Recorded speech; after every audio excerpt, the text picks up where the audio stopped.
This is happiness, to be everything at once. Be unblinded, be unlearned, be unbridled and unburned.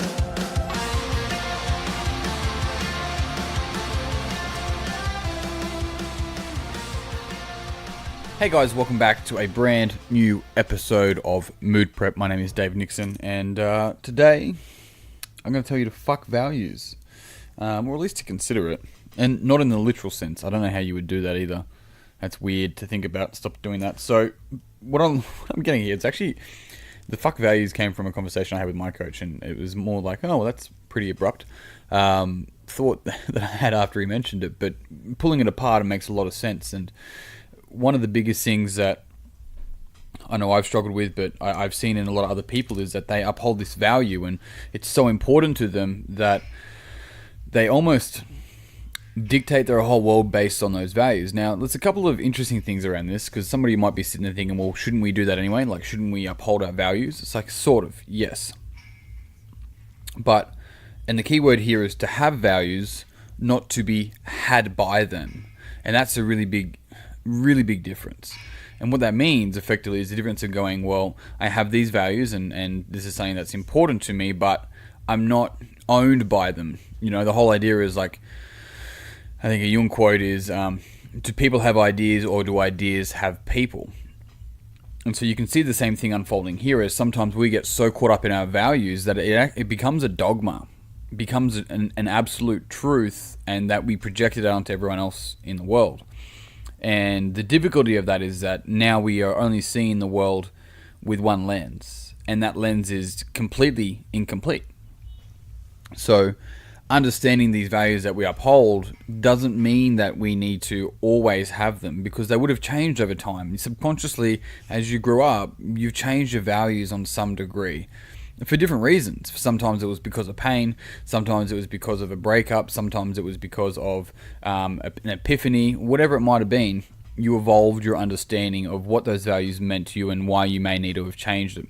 What you valued when you were 15, you may not value, unless you're 15, listen to this, then kudos to you, man. You go, girl. So otherwise, it's a matter of understanding that does change. And so the importance of becoming aware of this and allowing this to realize that values are actually just thoughts. Now, sometimes people think that, so what, they're still really important thoughts, but it's like, yeah, but they're just thoughts. And they're thoughts that we decide to run our inner frame, which runs our outer game. Now, let's think about that for a moment. It's the thoughts that we decide, the values that is, that we decide upon to actually run our inner frame. So how we represent the world inside, and then that dictates our outer game and how we understand the world outside. So how we make sense of the world. So when we hold on to those values and assume those values must be consistent and congruent for every single other person, then we become a bit of an issue, because what's happening is that we're projecting our map onto somebody else, assuming that we know better than them, and that, or anyone might know better than them based upon their situation and where they have. But all it simply is our understanding of the world. That's it at this point in time. And this is where it gets really challenging, is that if we think we're right, it's like, well, if you're right in all these areas of your life, where is your growth? I'm 29, right? So if I was right in all these areas of my life, where's the growth for the next 50 years? There's none. I have to be wrong. I have to be incomplete, because there is no way that I've maxed out my potential and understand everything in the world with all of the integrated views of every single thing in this moment. I can't. It's impossible.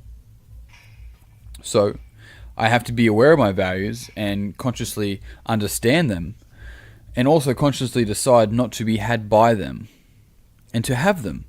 And when other people act outside of my values, so what? That doesn't matter. It's got nothing to do with my values. That's their life unfolding for them with their human situations, their human circumstances going on, their life conditions.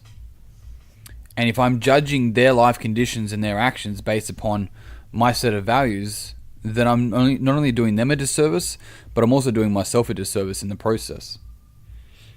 This is really interesting, and it's worth picking apart for ourselves and sort of see where we actually start to do this, and with who, and do we do it with ourselves?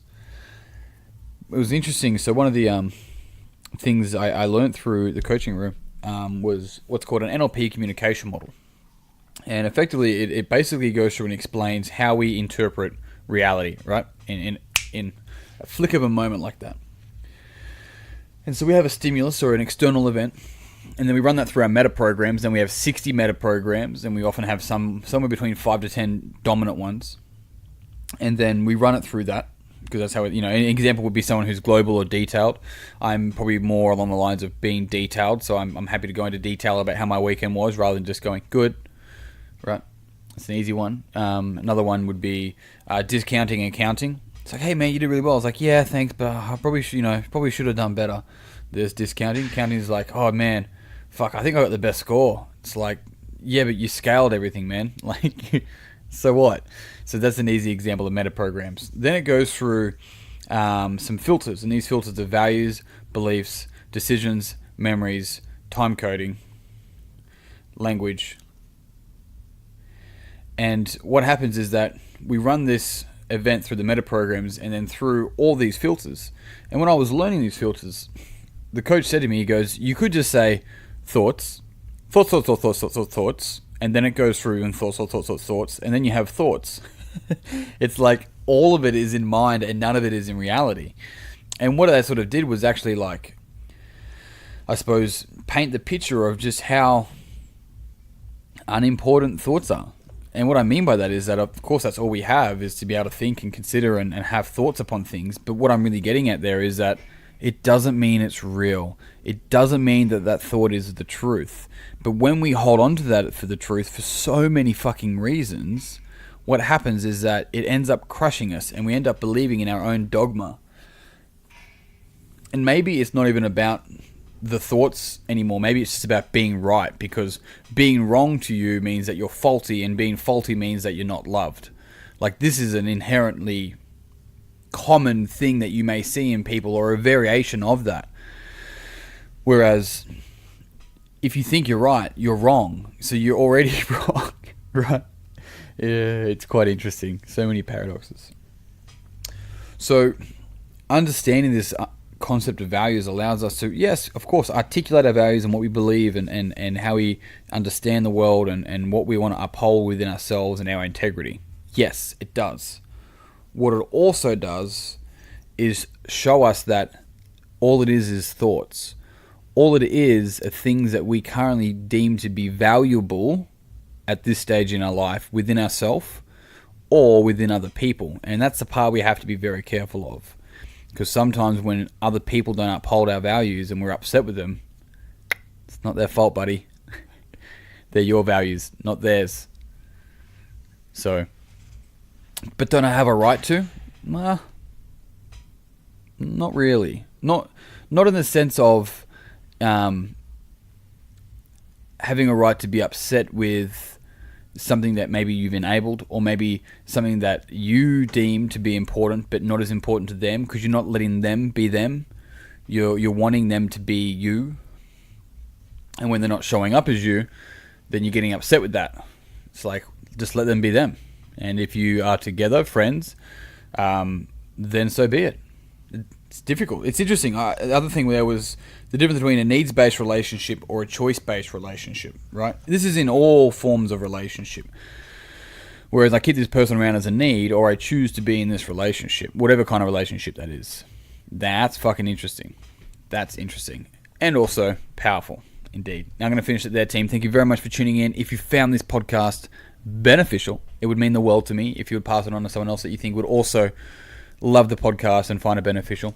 If you haven't already, also jump on and check out my Mood Prep online group. You'll find it under davenixon.com.au/memberships. You'll also find the Coaches Circle there. Now, if you're a PT, you're a coach, or an athlete, then I think you should definitely check that out. Hit in an application. There's only a couple more days. We're on the first round, and the price will never be at this price again.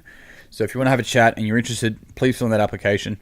Otherwise, the last thing I have to say, I've got seminars coming up. Maybe you're interested in that. I've got a 3-day intensive in Canberra here in Australia, and I've also got a 1-day intensive called Connected Coaching here in October and November. All those dates are on my website. Otherwise, team, I'm out. As always, thank you very much for tuning in. Peace and pizza. Kick the day in the dick. Slay the dragon. I'll see you soon. to be everything at once. Be unblinded, be unlearned, be unbridled and unburned.